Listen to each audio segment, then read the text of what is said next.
Alors aujourd'hui, je vais vous montrer comment je vais aménager ce coin de mon garage. Alors vous direz, ouais, aménager un coin de garage, pas passionnant. En fait, ce qui va être intéressant, c'est que je vais utiliser, voilà, tous ces morceaux de planche qui restent pour en faire quelque chose. Grosso modo, comment récupérer tous ces petits bouts que j'ai gardés pour faire quelque chose d'utile. Allez, générique.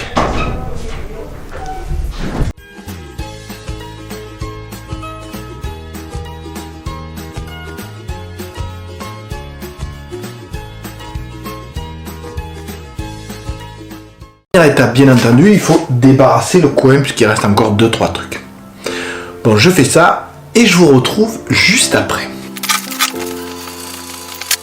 Alors je sais que là j'ai de belles planches qui pourraient faire un super plan de travail, mais c'est du chêne, je vais pas faire un plan de travail de bricolage en chêne, non, je vais récupérer ces petits morceaux là, celle-là, un autre projet pour plus tard. Voilà, maintenant c'est à peu près plus clair, on y voit mieux. Donc deuxième étape, les mesures, donc du mur jusqu'à la surface métallique, j'ai 55 cm mettons. Attention, là j'ai un interrupteur à garder, une prise, une aération. Alors l'idée c'est que tout ce qui est imprimante 3D, qui est là à côté de mon établi, et du coup je mets un peu de la poussière, des choses comme ça. Je vais tout mettre ici. Donc 55 cm. Le problème c'est que pour l'imprimante Tevo Tornado il m'en faut 65. Donc, et alors si je compte en longueur 2 mètres, j'arriverai par là. Donc 55 sur 2 mètres. Bon allez, maintenant on va utiliser toutes ces planches, les mettre et voir ce que ça peut donner. D'abord, un peu de place sur l'établi pour pouvoir faire ces mesures.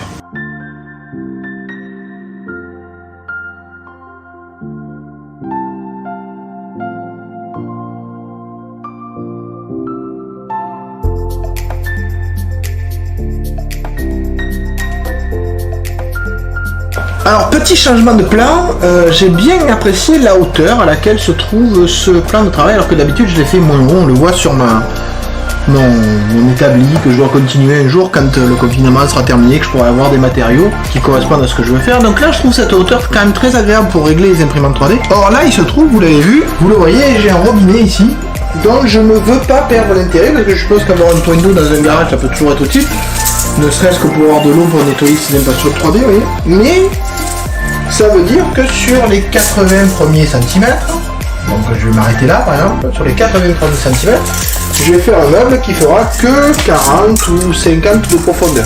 Donc ça signifie que je ne vais pas faire un, mais deux meubles, un premier de 80 et un deuxième de 120 ou un peu moins, un peu plus en fonction des planches que j'ai. Ben on refait alors, hein. À nouveau, association de planches, pour voir ce que je peux en faire. Vous voyez, j'ai déjà commencé.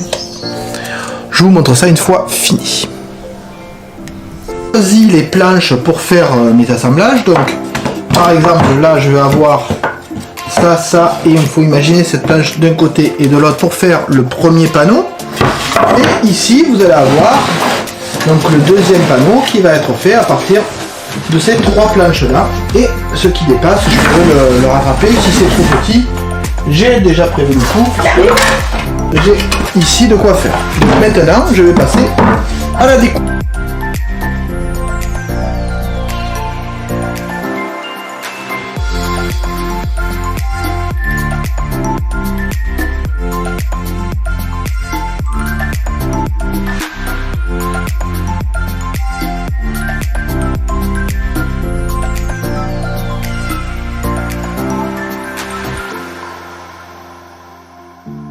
Alors pour faire les assemblages, je vais utiliser ma domino, mais j'ai pas beaucoup l'occasion d'utiliser, donc je vais pouvoir en profiter pour tester avec des marques, etc. Aller au travail avec ce petit appareil. Mais d'abord, pensez à bien caler les bois et à bien caler la hauteur.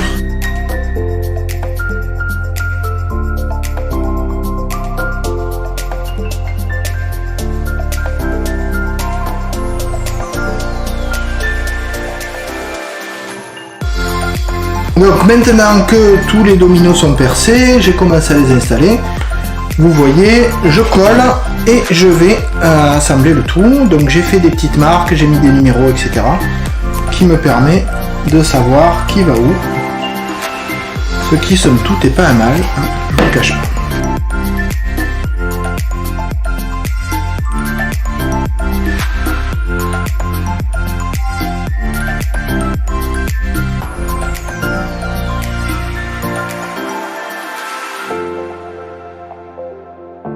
toujours mettre ces biberons à l'envers. Hein.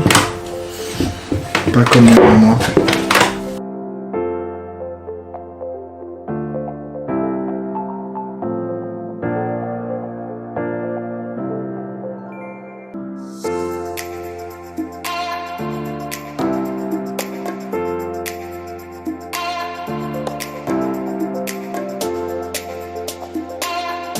Et ben voilà, il n'y a plus qu'à attendre que ça sèche. Bien alors, le temps que la planche sèche, je vais utiliser ces morceaux de bois là pour me faire les pieds. C'est-à-dire que celui-là, je vais le couper en 3, ça va me faire 3 pieds, et celui-là, ça fera le 4e pied. Donc comme ça, j'aurai plus qu'à les assembler avec d'autres morceaux de planche et des vis, et j'aurai la structure pour poser cette planche là.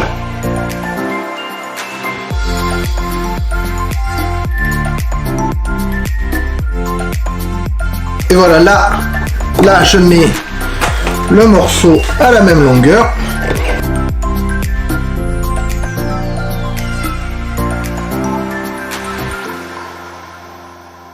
Donc maintenant je vais commencer à assembler le pied, donc je vais faire mes traverses.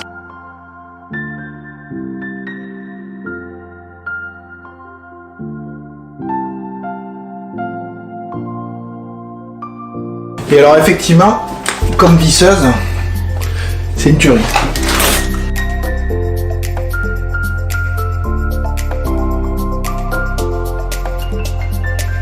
Je vais tirer parti du fait que celui-là est plus fin parce que comme ça, on va le mettre contre le mur et je le mets en avant. Comme ça, ça laisse la place pour le tuyau. Le seul truc, c'est qu'il faut que je fasse attention, bien évidemment, à l'endroit où je vais faire les trous.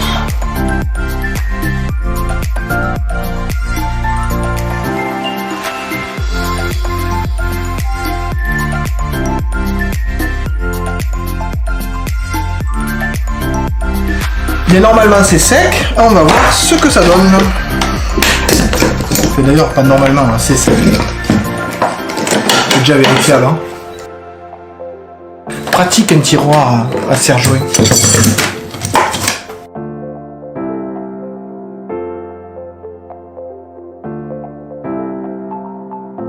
Un petit coup de ponçage et ça sera très bien.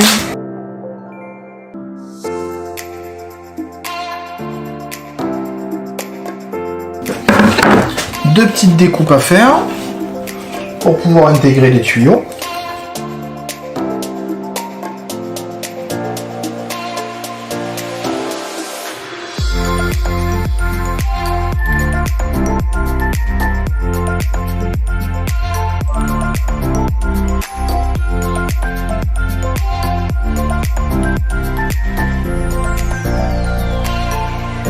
Bon. On va un peu travailler cette planche, la poncer, la teinter, la protéger. Après tout, il y a de l'eau juste au-dessus, donc je vous retrouve juste après ça. Donc j'ai fait un premier ponçage, je me suis aperçu qu'il y avait plein de petits défauts sur le bois, donc ma foi, je me suis dit que quitte à faire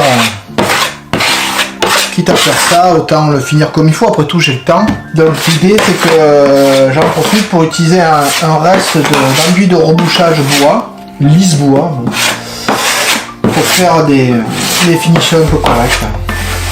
Je fais mon Vincent quoi pour ceux qui savent. Ce qui prouve que ce garçon a quand même une influence très positive sur mon travail, même s'il ne le sait pas. Voilà. Donc une fois que ça sera sec, un petit coup de ponçage à bouton. En 80 puis en 120. Voilà, je bouche même les trous parce que j'y suis. Les chocs, puisque ce sont des planches de récup, elles avaient pas mal de chocs, de nœuds, Voilà, et je vais commencer à faire celui d'à côté, qui fait lui normalement, qui sera plus haut, puisqu'il sera à la hauteur de celui-là, il fera 20 cm de plus à peu près, une quinzaine de centimètres de plus, et en long il fera 120. Alors j'ai trouvé la base de mon panneau, hein, donc je vais mettre ça, et je vais mettre ça. Et ça au bout, pareil, avec des dominos pour assembler le tout, plus serré comme ça, de la colle, tout ça. Là, et après je couperai à la longueur. Hein. Tout, alors il n'y a que celui-là qui sera un peu court, mais bon. Peut-être que j'en ai un autre morceau. Je dirais pas du pain, celui-là. Voilà, j'en ai un autre morceau qui est pas trop court. Donc... Alors ma plus grosse difficulté est que pour faire le deuxième petit système de travail là, il va me falloir des pieds qui font 105 de haut. Et le problème est que pour faire des pieds, j'ai plus que ça qui est assez épais, vous voyez, pour faire... Mais comme vous le remarquez, ça fait pas 105 de haut. Donc ça veut dire que je vais les couper comme ça, les déligner. Je vais les assembler. Donc ça tombe bien parce que bien comme ça, j'en ai pas mal. Et ça me fera toujours des morceaux en moins. Celui-là, je sais même pas si j'ai besoin de le recouper ou pas. Voilà, donc ça, déligner, assembler. Voir comment je vais assembler du bois debout, peut-être avec des dominos là. Bien alors, j'ai coupé tous les morceaux de bois. Vous voyez que ceux-là vont me servir de traverse avant et arrière. Ceux-là vont me servir de pied. Ceux-là. Donc je vais avoir 98 de haut. Si c'est pas assez haut, je mettrai des planches sous des cales. Enfin bref, ça devrait aller. Donc pour les fixer, je vais utiliser des dominos. Donc je vais marquer, je vais utiliser, mais je vais en utiliser deux. Je vais en mettre un là et un là. Voilà. Et donc je vais marquer à chaque fois où est-ce que je veux que le domino se fasse. Donc pour marquer, bon, un peu de place. Pour être sûr de marquer comme il faut, on commence avec celui-là par là. Voilà. Je les mets bout à bout. Je marque ici et comme ça je suis sûr que mon marquage se fait au même endroit sur les deux morceaux de bois. Donc voilà, donc je vais marquer le reste.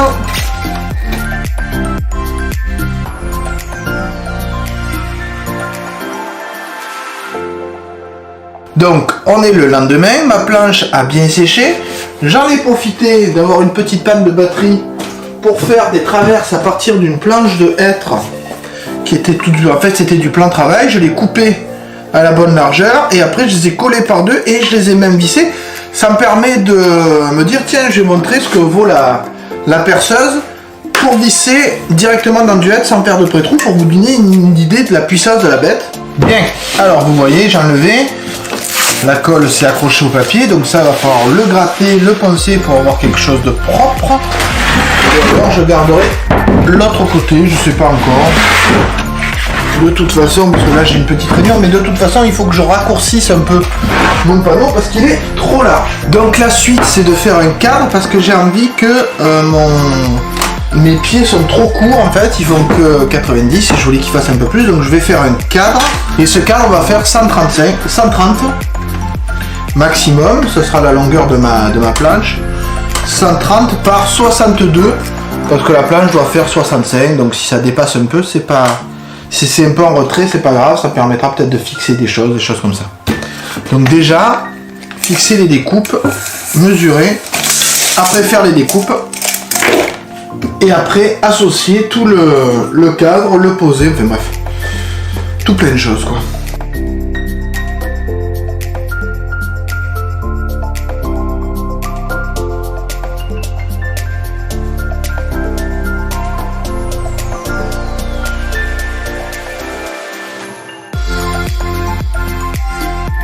Mon cadre est fait, je mettrai ma planche par-dessus. Maintenant, je vais associer les pieds.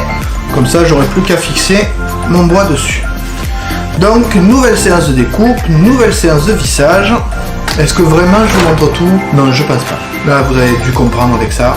Je vous retrouve à l'étape d'après quand je vais poncer ce plateau pour le rendre un peu propre. Alors, vous le voyez, j'ai fini d'assembler les pieds. J'ai posé mon cadre dessus. Et si je pose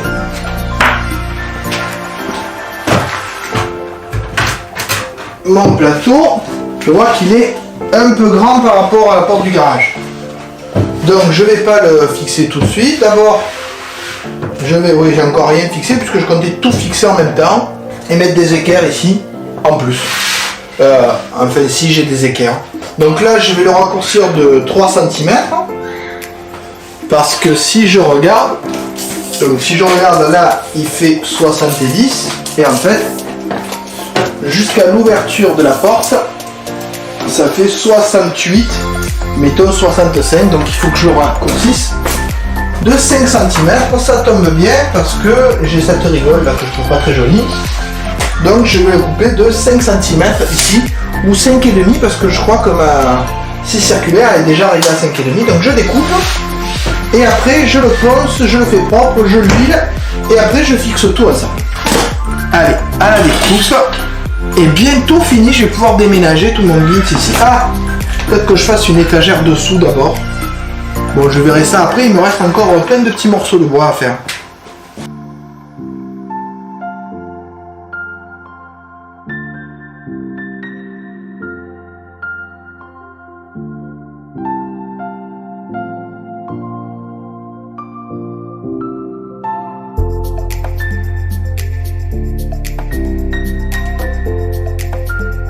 Bon, c'est fait, j'ai bouché à peu près, il me restera à poncer dans 2 heures quand ça sera sec.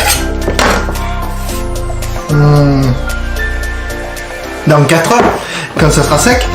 En attendant, je vais voir pour faire les équerres et fixer ça correctement, parce que là on est bien d'accord que c'est encore un peu trop mobile, et en bas faire les traverses longitudinales.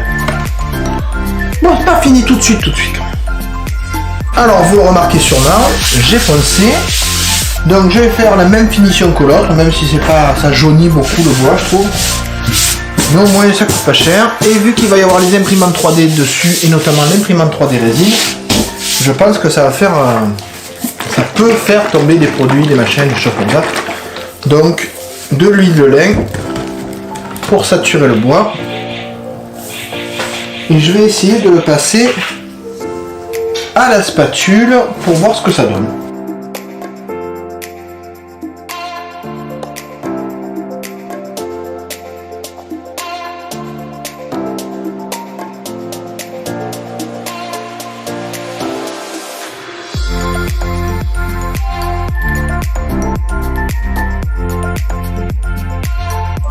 Et voilà, donc le temps que ça sèche, je vais en profiter, puisque j'ai plus de vis assez grandes, pour fixer le cadre au pied. Je vais quand même le fixer, faire en sorte que ça touche pas trop quand même.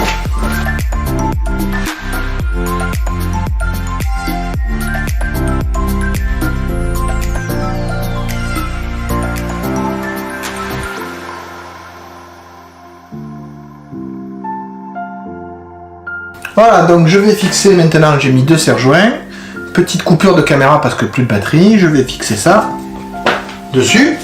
Après, je mesure la distance de là à là, je coupe des planches en bas pour avoir la même distance, et comme ça j'aurai une structure saine.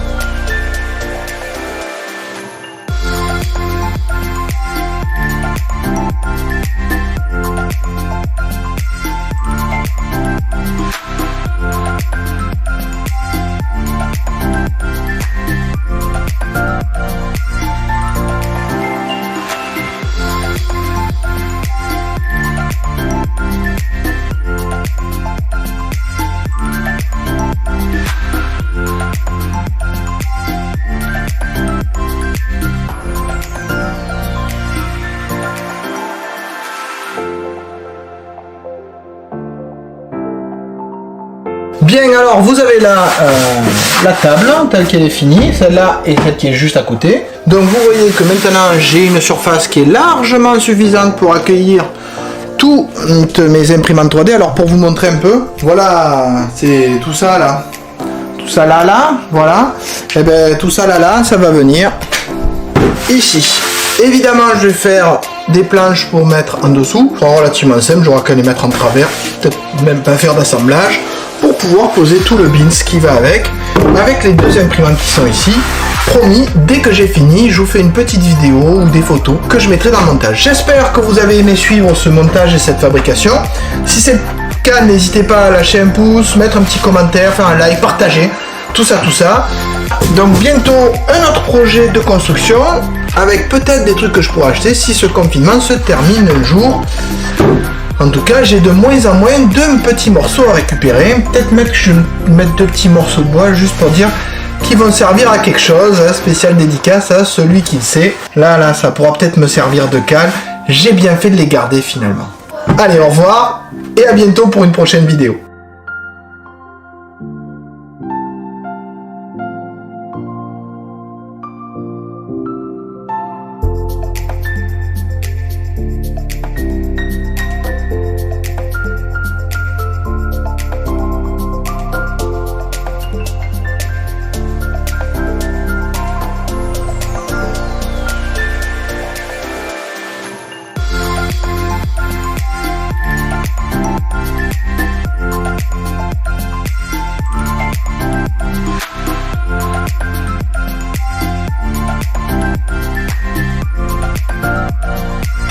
Alors donc c'est un test dans du hêtre pour mettre ces vis qui sont diamètre 4, longueur 40. Hein. Voilà, alors j'en ai pas besoin, hein, je pourrais laisser sécher comme ça, mais c'est pour vous montrer. Sans pré-trou, donc j'ai mis vitesse 1 et couple 18, donc la plus grande force possible. Donc on voit... On va quand même faire de l'accroche. Voilà.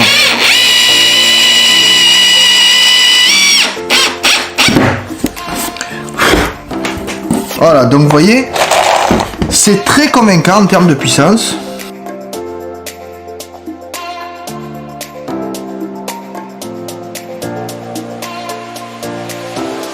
Pour mieux.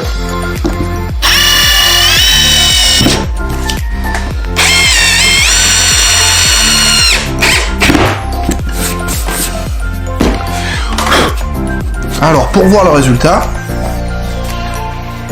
je sors mon autre appareil. Voilà, donc là vous voyez le résultat. La vis qui est entrée dans le bois, rien qu'à fendu. Vraiment très propre.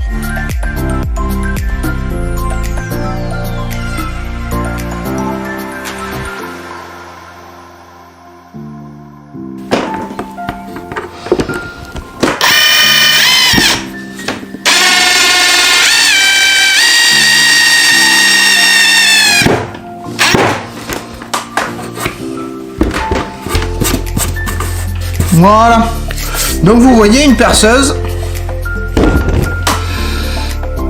PDC 18/4 très efficace qui vaut certes un certain prix, mais là c'était une opération promotionnelle de chez Rubart DE. Alors j'ai pas de lien affilié, hein, c'est juste que si vous cherchez quelque chose et que vous avez envie de vous faire plaisir, moi j'ai hésité un moment, mais quand j'ai vu ça je me suis dit pourquoi pas, et effectivement faut avouer que je regrette pas cette petite perceuse, enfin cette grosse perceuse visseuse, quand on voit ce que ça fait, comparé à ce que j'avais avant, qui était très bien, hein, mais largement pas au même niveau.